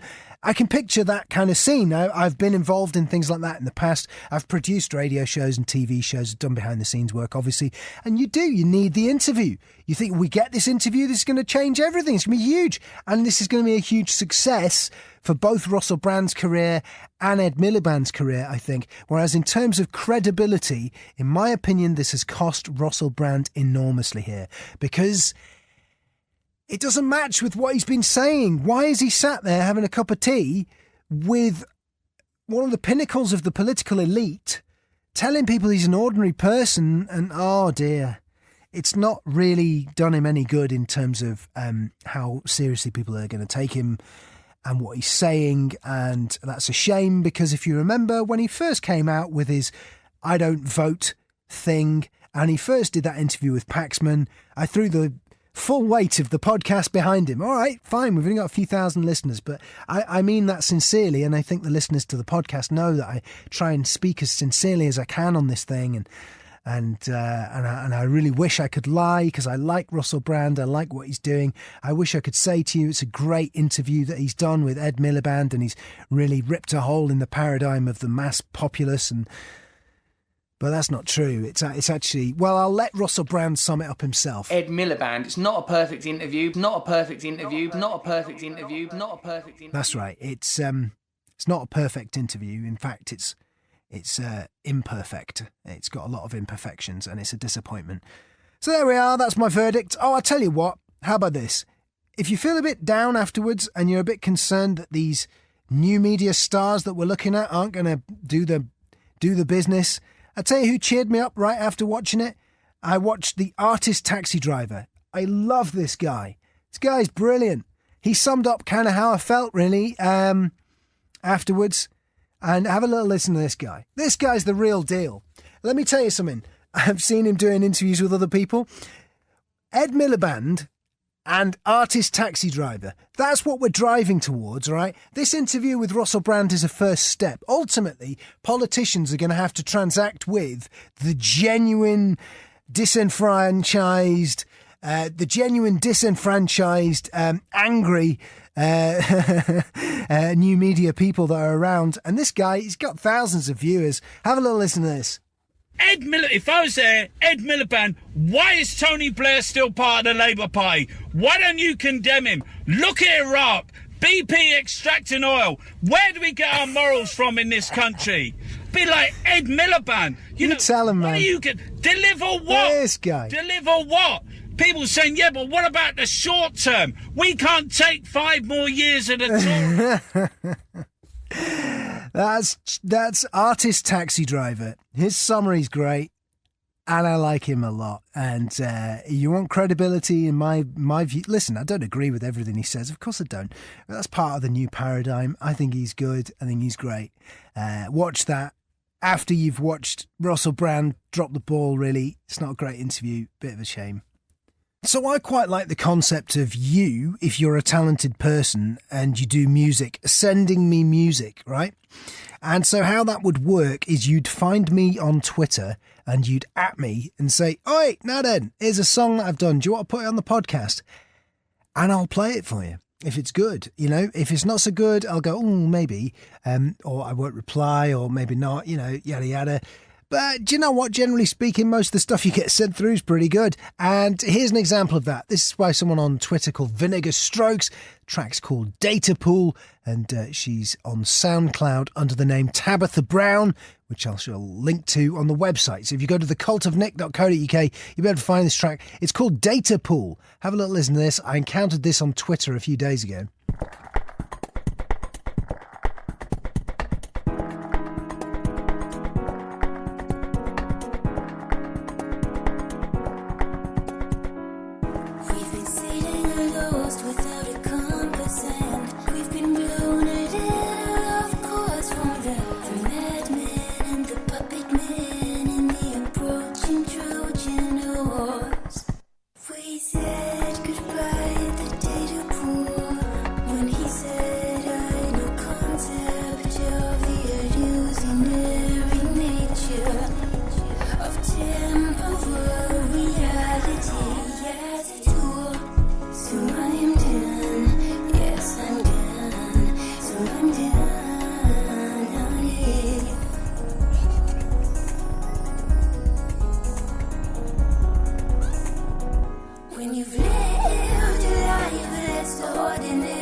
This grand coalition thing and how that story is being managed. What am I talking about? Well, there's a theory that ultimately all of this leads to the Tories and the Labour Party cooperating in what's known as a grand coalition. There's a guy, Kenneth Baker, he wrote about it in The Independent. They've just recently, in fact, done a whole thing about it on the Radio 4. It was the BBC World Tonight report. Have a little listen to this. This is a guy, Chris Mason, hypothetically wondering what would happen. Political journalists had grown tired of the endless trundling in and out of Whitehall buildings by senior Conservative, Labour, Liberal Democrats, Democratic Unionists. So he's talking about a world where there is no clear election result. This was broadcast on Radio 4, and it's a hypothetical discussion about what would happen were there to be a grand coalition. Few had considered the option Labour and the Tories have now arrived at. There was one solution that would ensure a very comfortable majority: Ed Miliband and David Cameron working together. Both parties won the same number of seats, but with the Conservatives securing a higher share of the vote, David Cameron will continue as Prime Minister. Mr Miliband will be his deputy, Ed Balls his Chancellor. George Osborne is the new Foreign Secretary. And crucially, I mean, it goes on. It's not a bad little report. It's not a bad little piece. There's a few bits missing. But the key thing that set me off on believing that this could happen, the main article that Kenneth Baker, a senior Tory, wrote out about it, in it there was a key detail. He said, well, we'd have to look the other way on this idea of an EU referendum. As soon as that penny drops into the equation, the whole thing makes sense. Let me tell you something. There is a clique of EU files who run this country. What do I mean by that? I mean there are people who love the European Union so much that they would do anything to push it forward. Anything at all. They don't care what gets in the way. Full stop. So as soon as I heard that you could get away with escaping the EU referendum if you had a grand coalition government, it became like an enormously plausible idea in my brain. I can't put it any other way to you. It was the penny drop moment. Of course, they're going to have a grand coalition. They can skip the EU referendum. Oh, well, we can't do that just yet. Maybe if you vote in the Tories, but And then the bind is this. We then march forward. There'll be all of the problems the EU are going to have, and we will weather the storm with this quote-unquote grand coalition government, which, in my opinion, is being imposed upon you. No one's asking for it, really. And those that are... wow. I mean, there are actually. As soon as I said that, no one's asking for it. You go on Twitter, there's plenty of people who are dead into politics, who believe in this idea of, left and right, who believe in this idea that the Labour Party is distinct from the Tory Party and so on. And there are plenty of people who are going, stroking their chin, going, oh, that's not a bad idea, actually. Yeah, let's have a grand coalition. Yeah, why don't we issue in some sort of fascist government? That'd be all right. Because that's what it'd be. I mean, that's actually what happened, really, when the Liberal Democrats used the votes that they collected to get the coalition government we've currently got. No one voted for the Liberal Democrats because they wanted the Tories. You know that, I know that, and they know that. Politics, in fact, is based around the idea of people, isn't it, right? Political power means the power of the people. That's all it really means. And the power of the people was expressed very clearly, saying, we don't really like any of you. We're not in a majority about any. We don't actually like you, right?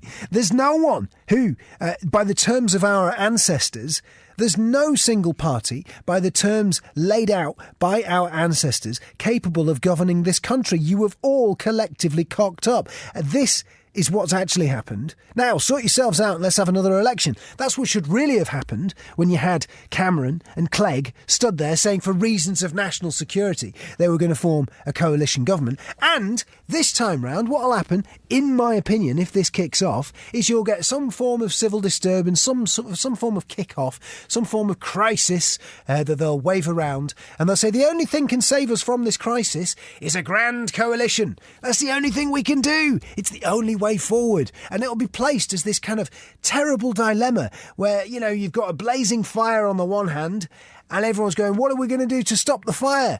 And they'll have a bucket with water in it called the Grand Coalition. Well, this is the only thing we can use to sort it out.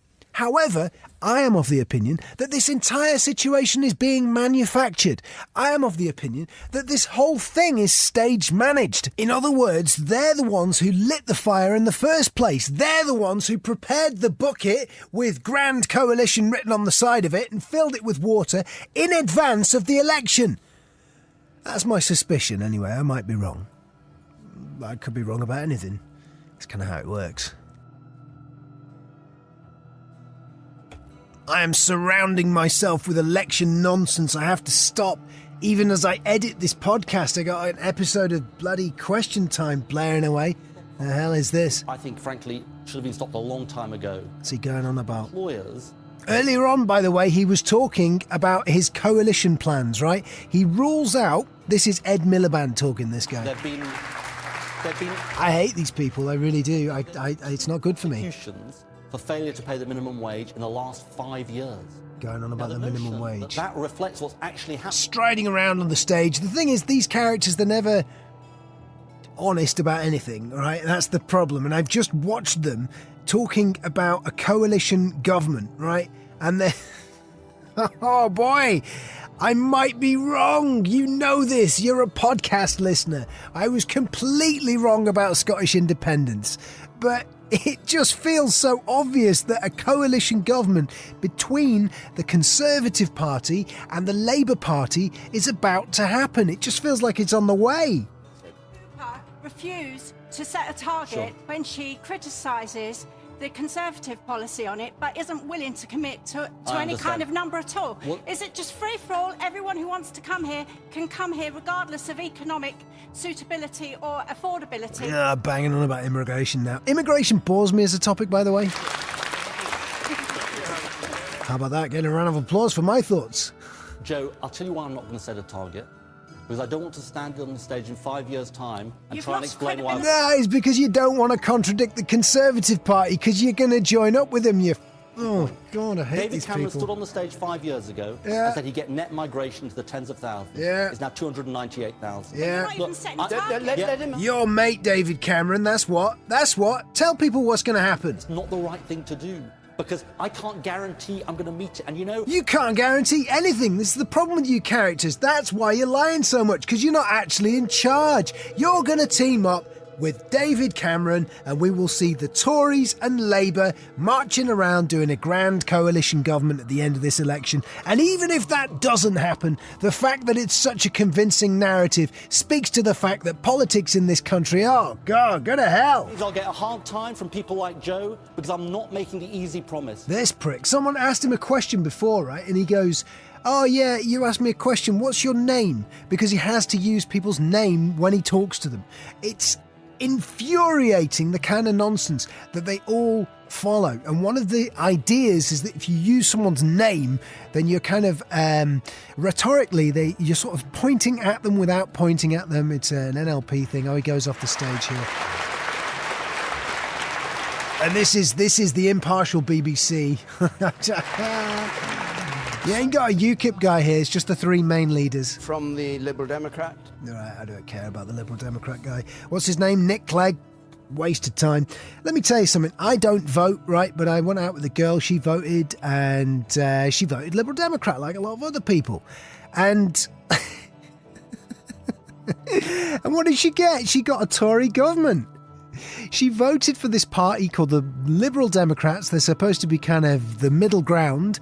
And what do you get? You get the Conservative Party forming a government. Who voted for you, Nick Clegg, that wanted the Tories in office? Tell me that. Way to start. Look, firstly, got it wrong. I said sorry, musically, no less. Oh, he's banging on about tuition fees. How about this? I was tweeting on Twitter before, right? This is maybe a few days ago. And I'm talking about tuition fees. And tuition fees, what it is here in the UK, you used to get your education for free, in the sense that it was paid for by the taxpayer. So I guess the correct way of saying that is free at the point of use. And nowadays you have to make a contribution, a financial contribution, as well as taxation that goes into the education system. And they called it tuition fees. And when they brought it in, seemed like a good idea. It was maybe $2,000, $3,000. You could pay it off. It was a loan. No worries. Now, these characters are raping people for 10 grand, 20 grand, 30 grand. It's absolutely ridiculous. I'm talking about on Twitter. People are telling me they're in debt to the tune of 20 to 30 grand for an education. Hell kind of a thing is that? This guy said he was going to get rid of those things, tuition fees. What did he do? Didn't do it. The Labour government introduced fees and then increased them. Yeah, and you did nothing about it. There's no money left. David Cameron's just been waving around the letter which was provided to the Liberal Democrat Chief Secretary. We don't care.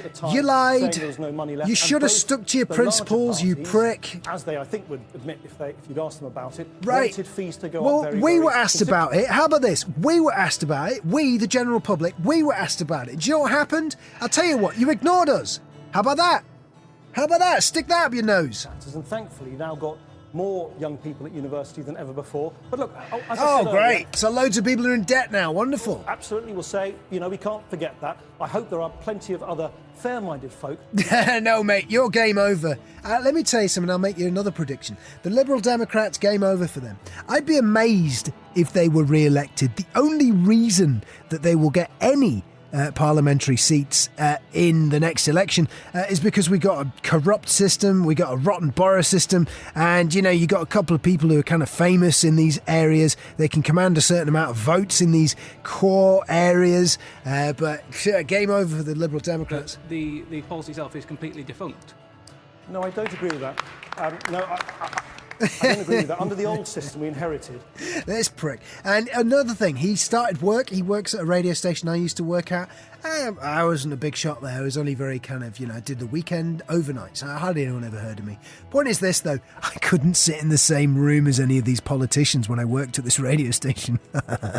Made it a little bit difficult. They'd have these meetings, presenter meetings, and everyone would go and they had all these kind of politicians. This guy worked there, and some of these other people worked there, and I couldn't sit in the same room.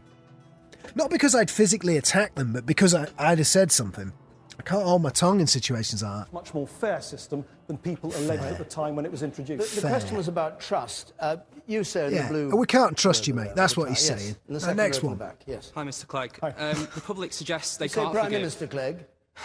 No. Mr. Clegg. No, he didn't. He said Prime Minister Clegg for a moment. Oh, Jesus. The public BBC suggests they whacking can't us. forgive that one thing. So with hindsight, would you go into coalition in 2010 again? No, yes, absolutely. In fact, the more I look back on it, the more proud I am that I think it was a difficult decision. I think it was a brave decision. And it's fucked your party forever, but carry on. It's come at short-term political cost. But I'm absolutely clear in my mind that if you think back to 2010, we could have been Greece. We could have been Greece. Our deficit was almost as big. Bullshit. Carry on. The crisis was a whole lot worse. And I certainly wouldn't have wanted on my country. Right, and you saved us. Interest rates, higher unemployment, higher youth unemployment, which I'm absolutely sure would have happened if we hadn't stepped up to the plate to create a stable government, without which an economic recovery is not possible. And my great concern at the moment... Bullshit. We could have another election. We could have had another election and it'd been fine. Country having made huge... He's lying to you. ...to get us this far, after that terrible heart attack in our economy back in 2008, that we undo it all by lurching off to the right with ideological hardline cuts, or lurching off to the left, borrowing pots of money. Do you see how he's using the left-right paradigm thing? No more of that. I'm going to turn it off. I don't want to watch it. I do genuinely hate these people. I mean, I enjoy venting, but I do genuinely hate these people. It's not good. When I say I hate them, look, I wouldn't want to physically harm them, and I wouldn't want to encourage anyone else to physically harm someone. But there's very little about anything that they're doing that I can... I mean, I have a physical dislike of the whole thing. You know, it's pretty visceral. And like I say, I couldn't be in the same room as some of these people. I couldn't... What was her name now? Jackie Smith. She worked at LBC. I couldn't be in the same room as her. I mean, these people, the consequences of what they do are so terrible, and they're kind of justifying things that are so evil and awful that it's a little bit difficult to get your head round. And that guy, all of them, oh dear. Oh dear. Let me tell you something. Here's what I hope happens. And I've been going on a lot on this podcast about this grand coalition. And do you know what? I don't care. If I get it wrong, I get it wrong. You know, I'm sure you've got mates who talk out of their backsides about what's going to happen in the future, and it doesn't happen. You know, so I've done enough to make it clear that I'm speculating. But I have an enormous gut instinct that that's what's going to happen, that we're going to see some form of grand coalition government. In fact... Now's a rather good time to have a little look at this article that appeared in the Guardian newspaper. So, you know, a lot of listeners and stuff are aware of my thoughts on where it's going, and I get this article forwarded to me, and it is an article about how the Labour Party are preparing to work with a guy called Lord Heseltine. Now, Margaret Thatcher, famously right-wing, her deputy prime minister was often described as a real firebrand who was even more right-wing and even more terrifying than Margaret Thatcher. And he was called Michael Heseltine, right? So he's this kind of archetypal right-wing figure from the 80s, and he's the exact opposite of what you would think the people who vote Labour would want. However, there we are, in the Guardian newspaper. The Labour Party announced plans when they get elected. They announced plans to, what are they going to do? Oh yeah, they're going to work with Michael Heseltine, Lord Heseltine nowadays. Looking forward to getting him on board. I kid you not, it's reported in the Guardian newspaper. I will link to it. I'm not making this up. You know, this grand coalition thing has been spoken about left, right and centre. I've covered it on the podcast previously. I just think it's where we're going. I think it's where we're going. And like I say, when you see articles... with the leadership contender, Chuka Omar, I think he's called, banging on about how they're going to team up with Michael Heseltine when they get into power. It makes you laugh, doesn't it? It makes you laugh. All right, let's have a little look at this over here.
let's have a gander at some of these comments. Now, I've fallen behind with the comments slightly, and this podcast has been released slightly late because I ran out of server space. I'm cramming these huge epic soundscapes of like 3-4 hours, just uploading them like it's nobody's business. And that's because, well, what happens is this podcast is supported by donations. So you can go to the website, thecultofnick.co.uk, and you can pop anything up to £5 in the tin. And then the point of it is it goes towards kind of the costs of doing what we're doing here, which is this podcast. And I've kind of just gone, right, I'll just go with that. I'll go with this huge amount of storage space, and I'm whacking up. But it's not unlimited. So I'm not sure whether I should increase the budget of the show. We could probably afford, actually, a little bit more storage space, or keep as we are. The thing is if we whack it up, the amount of storage space that we've got, then we run the risk of occasionally hitting the point where the podcast wouldn't be able to function because we don't have that much money. You know, we've got 20-30 quid float in the tin, so to speak. And I don't know. I'm debating whether or not the podcast should be longer. I don't know. I mentioned before I've been listening to John Gaunt's podcast, and that's really interesting because it's daily, and I'm thinking maybe I should toy with that. I don't know. I've got it in my mind anyway. So if you've listened this far to the podcast and you're into the comments area, you're a proper listener to the show. And I don't know, what do you make of that? Should we up the length of the podcast? Should we keep them as they are? Should we cut the length of the podcast? How about that? It's worth thinking about. Should we cut the length and up the frequency? Again, worth thinking about. I don't know. I'm kicking those ideas around at the moment, like I say. But that kind of explains why we've sort of fallen back on some of these comments. And some of these from a little bit ago when they introduced topics that are related to older podcasts. And all I can say to you is hopefully it should make sense. But if it doesn't, the entire back catalogue of The Cult of Nick should be available to you online on iTunes and also on thecultofnick.co.uk. Although, looking at some of these comments, I've actually had a comment recently saying that it's not possible on iTunes to download them all anymore. Okay. Also, a couple of people have had a few problems streaming some of the older ones. I don't know. That's not deliberate. I have considered the idea of removing some of the older ones and maybe just taking them down so that we can store them in some way, or I don't know. I've toyed with the idea, but we've not actually done it. So to all intents and purposes, you should be able to download the entire lot, but we've had a couple of people saying no. Speaking of which, this is a kind of work in progress, this podcast, isn't it? And it's turning into a community of people. So if you do ever have a technical problem, don't be afraid to tell me straight away. It's better for me to know about it than not know about it. And Cockney Reject or Cockney Rebel, I can't remember what your moniker is off the top of my head, mate. I recognise your Twitter and your comments. Mate, he used to mention audio quality to us loads in the early days. You'll hear that on the podcast if you download the old ones. But what do we got here? Well, I'll get to some of these donations first because, again, I'm a bit behind on this. Thank you very much to Joe the Drummer, Andrew M, John, Glyn H, all whacking a bit of money in the tin. Thank you very much for that. Also, Jolyon has whacked some money in the tin and left a little comment as well. Says, keep it up, fantastic podcast, very thought-provoking, good steer on John Gaunt's podcast, have a beer on this fiver, says the comment. Thanks for that. Good to talk to you. What else we got here? We have a response to Brian Platt. Now, Brian whacked a comment onto the podcast a little bit ago saying voter apathy, when reported in the mainstream media, very easy to ignore, he says. Let's face it, politicians are only really interested in pandering to voters. How humiliating would it be for an elected politician to hear that their winning vote count is eclipsed by the number of spoiled ballots? So, here's a challenge to you and other non-voters. Don't vote for a party. At least let your discontent be counted, though, by getting your area down to the polling station and spoiling your paper. Word up, says Brian. Yeah, there's a response to this. I'll carry the response first and then I'll deal with my thoughts on this. I don't personally think that's right for me, but I understand why people who are listening to what I'm saying and enjoying it and agreeing that you shouldn't vote for any political party at all. I can understand the logic, and it's well explained in this podcast, actually. It says, as most candidates standing for election actually watch the counts coming in, It would not only be humiliating but also demoralising to see the spoiled ballot piles increasing as the night goes on. A spoiled ballot is witnessed by all candidates, so if the potential non-voting 60% step forward, also imagine how much bureaucratic time it will take and media frenzy it will create. Imagine Jon Snow's swingometer going off the kilter as the so-called apathetic mess actually gets up to say what they feel in a democratic manner. A mass of spoiled ballots would go a long way to changing the nation's attitude and apathetic acceptance of being governed by the lowest common denominator. If spoiled ballots returned outweighed the votes for any of the candidates, then this would make 2015 a truly revolutionary election and inject a shockwave through the system. It is said the pen is mightier than the sword, and potentially less bloodier. Don't worry if we have no one worthy of governing our country, just worry when people vote for the best of a bad lot. Belgium could not agree on which party to lead for quite some time. Bureaucracy and all the day-to-day jobs still get done regardless, so I'm in agreement, says this comment. And I think probably a lot of people listening to the podcast who are politically engaged would agree with that. However, the reason I don't even do that is because I want to make my disenfranchisement entirely clear. And what I'm saying there is that I actually don't think the system we've got works at all. I don't think it's even remotely fit for purpose. So it's like a shop that I just don't think sells good food, or, a nightclub where I think the drinks are poisoned. Maybe that's overstating it. But yeah, actually, no, it's not. It is like a drop of poison in the cup, this system, because it's rotted the entire country. It's done so much damage. It's absolutely appalling. And so I don't engage with it for that reason at all, in order to make my disgust as clear as possible. In other words, I don't care about these people that are counting these votes, watching these votes being counted, so to speak. These politicians, I really don't care. I don't want to regard them. I don't think they have any right to rule me or you, and I don't think they're particularly important or significant. However, if a referendum came, you bet I'd be voting in it. I'd be straight away voting in it. How about that? And this is the thing, is that really that's on kind of a magical, occult level. I know it sounds silly to kind of say that, but if you think of it like that, if you think of it more in a metaphorical, imaginary, dreamlike sense, enter that sort of side of your brain, it's symbolic to me. And if I go along and engage with this process, symbolically something goes wrong. Do you understand what I mean by that? I kind of feel like I'm giving away a piece of myself if I vote. And on an occult level, that is actually the justification behind not voting for the Christian Bible Belt, for lots of other religious groups. What they're saying is that you are consenting if you go along and vote. And I think there might be something in that. And so that's another reason that I don't vote. However, like I say, I can imagine a lot of podcast listeners would be into that idea. And I'm not dictating here. I mean, that would be ridiculous, wouldn't it? Can you imagine if suddenly I started doing the podcast where I was dictating to you what you should think? So I enjoy the disagreement, and I think maybe you're right. And look, some of my best friends vote for mainstream political parties. So there we are. What else we got? Oh, now this is an interesting one. Melissa Bean.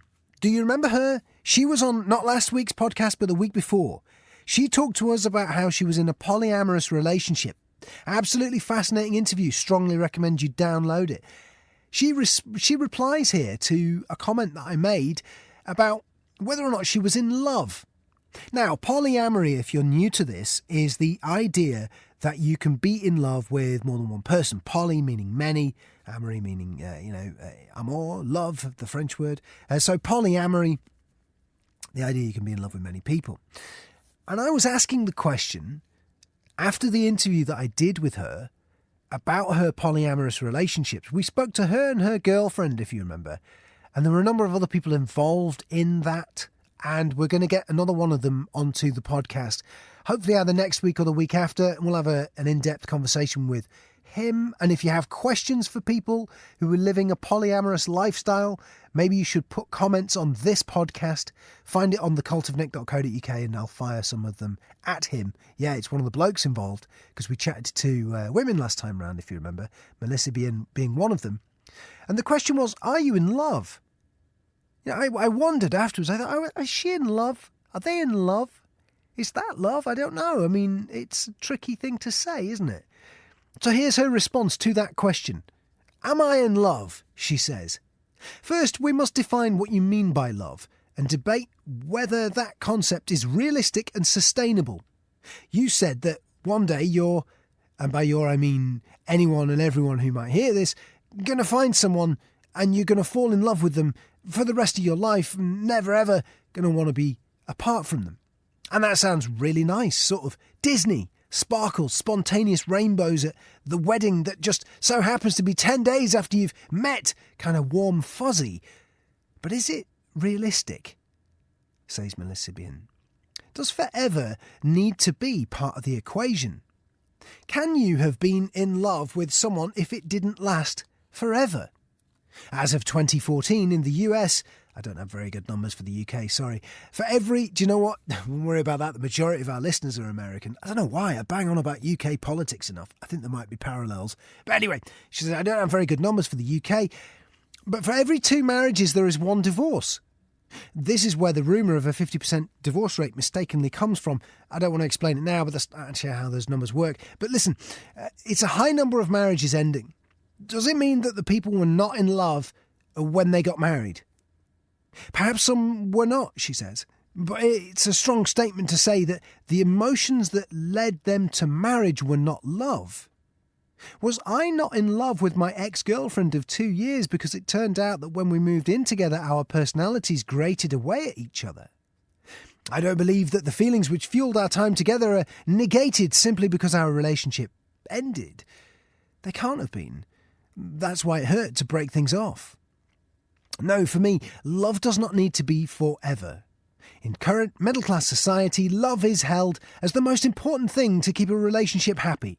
However, current middle-class society also requires your spouse to be a best friend, confidant, financial investor, partner, guardian of your future, guardian of your children, your decorator, your chef, your therapist, your nurse, your receptacle for all of the little personal injustices you need to get off your chest, your co-housekeeper, and when they've finished doing all of those things, a smashing lover 2.5 nights a week, every week, forever.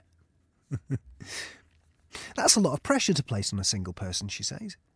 And I'm not trying to say that no one is able to carry the life burden of another in this manner, but with conservative estimates of infidelity among married adults at 60%, 30 to 60%, it is clear that the Disney version of love is not working a lot of the time. 30 to 60% of married people are finding they need something else, and they are willing to risk hurting their spouse to find it. Does that mean they no longer love their spouse? Maybe, but I'm unwilling to state that anyone who cheats on their spouse no longer loves them.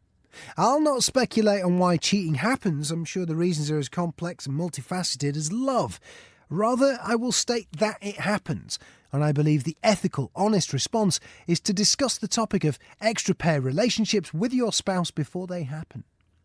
That way, both partners can discuss their fears and worries. They can establish boundaries and rules that make them feel safe within the relationship that is suddenly taking in new members. This is not to say that polyamory is a cheating band-aid. It's not. It takes a lot of time and consciousness and care for everyone involved. It's hard work, but it's honest and it's open and it's collaborative. So am I in love? She says. Yes. I'm in love with a woman with whom I've been for 10 years. We've built a life together. We keep a lovely home and we've 2 caring cats. She listens to me talk about my day and takes care of me when I'm miserable with a cold. She's infinitely patient and a magnificent curry chef. She's an idealist and an armchair philosopher, passionate about her beliefs. I hope that I am as supportive of her as she is of me every day. And I am in love with a woman who is an artist and a dancer. Her home is with another, but then so is mine, and that is good. They live apart. She goes on. The time we spend together is short but valuable. She is enthusiastic about a dizzying number of things, but that is often transformed into a buoying energy for those around her. Both women enrich my life in different ways, and my relationship with each of them is different in terms of time and activity. But spending time with each of them gives me more to discuss when next we are reunited. It reminds me to be grateful for the time and energy she pours into me, and to be mindful and actively seek to remind each other of what she means to, and to remind each of what she means to me. I say thank you more since opening my relationship, and I mean it. With more love, more people with whom I can share the burden of living, more confidence, I find that I feel more support and therefore have more energy to return to my partners. Am I in love? Yes, with 2 wonderful women. That's a great comment, and I think you're a great contributor to the podcast, by the way, Melissa Bean. I loved that interview. I thought it was really interesting. And I think I dropped the ball by not asking that question. It didn't occur to me. I guess I was more interested in the sex side of things, because that's the bit that confused me when I was thinking about it. And I guess I don't know. It was implied that you were in love, I think. I think when I was talking to you, it was implied. It almost went without saying. And then it's only when I came to the end of listening to the interview, I just thought, why didn't I ask the question outright? I'm glad you gave us such a good answer. It's not my version of love. I don't think that's how my brain would work. I don't think I would be able to handle it at all. I would feel that I wasn't in love.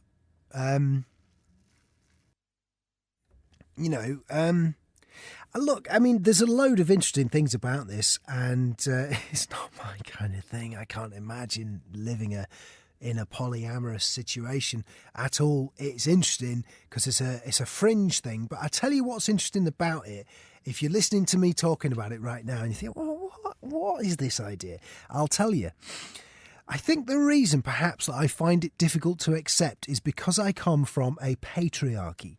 So I come from a society that, where the man is the head of the house. That's what they say, isn't it? I mean, actually, in fact, this country, the head of the nation is the Queen, Her Majesty the Queen. So in a sense, we're not a strict patriarchy. Say in America, I guess you could say Mr. President, that makes you a patriarchy, meaning pater, father, is at the head of the thing. But the thing is how this relates is polyamory is actually an idea that serves women more than men in terms of evolution, because if you're in a commune of people and everyone's sort of having sex with each other or whatever it is. I mean, I'm painting with a broad brush. I know that's not how it really works. But, if you imagine that situation, maybe there's a tribe of people and there's a queen in charge and the women just have sex with whoever they want. In fact, I'm now thinking, what is it? Bonobo monkeys live like this. They're one of the few primates that are female-dominated societies. And bonobo monkeys resolve their differences generally with sex, not with fighting. And it plays in the favour of women in terms of evolution because they know the parentage of their children, right? But the men don't. And so it means that they can kind of be secure in knowing that their genetics are getting passed on, whereas men can't know that. And a patriarchy has all these sort of rules about how, right, that one there, that's my womb. No one else is allowed in because whose baby might pop out the other end, you see? And so a lot of it's tied into these evolutionary drives, and I can't pretend that I'm not coming from a patriarchal background. So even though I understand that that is the basis of monogamy, I think the basis of monogamy is parentage, is knowing whose kids you're raising. So I understand that I'm coming from that background, but I can't deny that that's how I feel. That is the world from which I've come. And I've got this idea in my head, and it's quasi-mystical. It's impossible to justify. But I've got some mad idea in my head that somewhere there's just one person who's for me. And I know it's silly, and I know it's Disney, and I take all your points on the chin, I really do. But it's what I'm aspiring to. And I've aspired to all sorts of things in my life that were initially seemed impossible. And, I am, as I sound, I'm a working class bloke from the north of England. And that seemed stupid to suggest when I was in the job centre that I'd ever be able to make a living doing what I'm doing, where I'm talking about this, that and the other. And, approximately most of my adult life, I've made a pretty good living until relatively recently when the bottom end fell out of the media market and I lost my job. My job in the London station anyway. That's what I do. And what I'm saying is that that's kind of a thing. And I think maybe you should aspire for something that doesn't seem possible, because if you aspire for something that doesn't seem possible, then you can get close to achieving the impossible. And that's kind of what we want, isn't it? You can find out at least what is possible. So that's where I'm coming from with my thoughts on it. But if it's right for you, then bang on. There's no doubt about it. That's the way forward. Whereas I don't know, and I wonder what other people think of this. It's quite an interesting topic. So we'll do another interview about that soon. And thanks for your comment. And keep on board. She started off listening to the podcast from beginning to end, all of them. There's a load now. That must be hours and hours and hours of my voice banging on about this, that and the other, and talking to all sorts of fascinating people. And I just remember watching her progress as she was becoming a cult member. That's how it works, this podcast. You got to listen to all of them, and then you can say you've been initiated into our cult. But we don't meet up yet. And we're certainly not going to all live in a... Can you imagine? Maybe that's what happens. I'm talking about polyamory. Maybe it all goes wrong. Right? And I change my mind and become some sort of overzealous cult leader. Draw you all into some sort of weird polyamorous arrangement. I don't think that would ever work, particularly given that I'm not keen on the idea myself. What else we got? Dave has chipped in with, "Hi Nick, I told my 6-year-old daughter that there was an election coming up and that instead of voting I was going to draw a picture or write a poem. Quick as a flash, she came up with a poem for me. Miliband is red, Cameron is blue, shove the lot of them down the loo." That's good. I've no idea where she gets her subversive attitude from, he says. But then I heard your podcast last week with your guest saying that if we put a couple of letters in each of the boxes, it would be a vote for a system that held referendums on all issues, maybe without anyone in charge. Have I understood that correctly? If we had that, it would make it even more important that everyone learns about the subjects and we don't just rely on Murdoch, etc. to brainwash us. But then again, the responsibility might make us more engaged citizens. So, a great idea. But is it better than the poem? Cheers, says Dave. I don't know if it is better than the poem.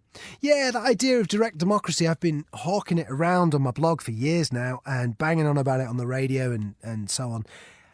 I can't remember where I first heard it. It's been kicking around for quite some time. Direct democracy, where, we get treated as MPs, basically, and they turn to us and say, right, here's your new legislation. Do you want to vote on it? Do you want to pass this law, that law, and so on? And I think it's a great idea. There are problems with it. I think one of the things it could breed could be sectarianism. So say if you had a group of people who had a particular point of view politically, as is happening in Scotland, actually, you have a powerful block of people who want an independent Scotland, and they refuse to accept the result of the referendum. Rightly or wrongly, I don't know the detail, but they're not impressed. And it's causing this kind of sectarian divide politically. I wonder if we had votes and referendums going. It'd be a secret ballot, obviously, but how would it work? If you knew your next door neighbour was voting to cut benefits and you wanted to keep benefits, how would that pan out? Would that be more or less potentially dangerous than the situation at the moment where, well, actually, if you live up north, you can't really display a Conservative poster. If you vote Tory up north, it's not going to happen for you. Particularly in the big cities, you get your window bricked. So, not everywhere, but certainly in some of the places that I'm aware of, you just can't support that. You can't support the Tories at all in some areas. It's just not possible. And, if that's one of the problems with direct democracy anyway, as someone who's thought about it loads, that's, I guess, where it could fall apart. But it's a better idea than the current system, I think, because you can't bribe the entire general public, I don't think. You can bribe individual politicians. So you can say, "Oi, we've got pictures of you doing unspeakable things." And the politician can go, oh, what should we do about that? Well, you stick with these rules. Here's your agenda and do as you're told. And that's what we'll do about that. You know, you can't do that to the entire... Maybe you can. Now, I've just had this horrible thought. Maybe that's what the internet's about. So we get direct democracy, and if you don't vote the right way, they'll reveal your search history. Right? I don't know. No, I don't think you could do it. You couldn't bribe...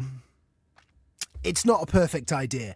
I'll conclude the thoughts on direct democracy there. But it's a good one, and it's better than the system we've got, I think. And I think we need to be having debates like that now, because this thing's coming to an end. This grand coalition business is going to happen, I think. You know, I mean, I'm ranting away about it on this podcast. I think there's a lot of reason to believe it might happen. A grand coalition between the Tories, the Conservative Party and Labour. Anyway, there's your comments. I don't think I've missed any. If I do ever miss a comment of yours and you wanted to hear it on the podcast, don't be afraid to mention it to me. And I'll either say, oh, yeah, I didn't get time, or it might be that I just missed it and it was going to take the podcast in a whole new fascinating direction. Thecultofnick.co.uk, that's where you go to donate if you want to and comment if you want to.